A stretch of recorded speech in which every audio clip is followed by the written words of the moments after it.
memperhatikan ketentuan pasal 2 ayat 1 junto pasal 18 ayat 1 huruf B Undang-Undang Nomor 31 Tahun 99 tentang tindak pidana korupsi sebagaimana telah diubah dengan Undang-Undang Nomor 20 Tahun 2001 tentang perubahan atas Undang-Undang Nomor 31 Tahun 99 tentang pemberantasan tindak pidana korupsi yaitu pasal 55 ayat 1 ke 1 dan pasal 3 Undang-Undang Nomor 8 Tahun 2010 tentang pencegahan dan pemberantasan tindak pidana pencucian uang serta ketentuan lain yang berkaitan dengan perkara ini.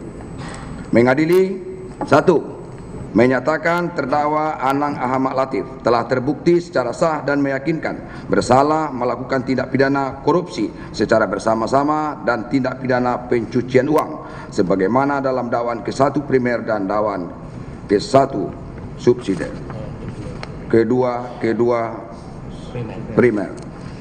2. Menjatuhkan pidana kepada terdakwa dengan pidana penjara selama 18 tahun dan denda sebesar 1 miliar rupiah dengan ketentuan apabila denda tersebut tidak dibayar akan diganti dengan pidana kurungan selama 6 bulan. 3. Menjatuhkan pidana tambahan berupa pembayaran uang pengganti kepada terdakwa sebesar 5 miliar rupiah diambil dari uang yang telah disetor ke kejaksaan sebesar 6.711.204.300 rupiah dan sisanya sebesar 1.711.204.300 rupiah dikembalikan kepada terdakwa melalui Tia Mutia Hasna. 4. Menetapkan masa penahanan terdakwa dikurangkan seluruhnya dari pidana yang dijatuhkan. Menetapkan terdakwa tetap berada dalam tahanan. Menetapkan barang bukti berupa barang bukti nomor urut 1 dipergunakan dalam perkara Joni Gerard Plate. Kemudian barang bukti lampiran 1 berupa elektronik dipergunakan dalam perkara Joni Gerard Plate. Dan untuk barang bukti ini sebagaimana termuat di dalam amar putusan perkara ini dan untuk singkatnya pembacaan putusan ini. 7. Membebankan biaya perkara kepada terdakwa sebesar Rp5.000.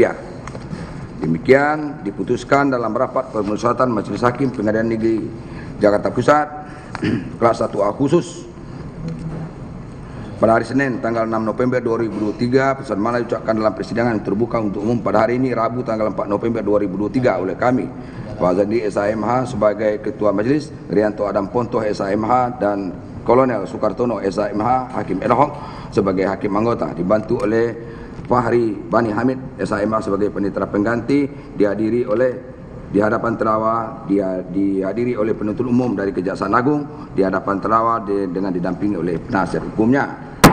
Itu saudara ya. Silakan dulu.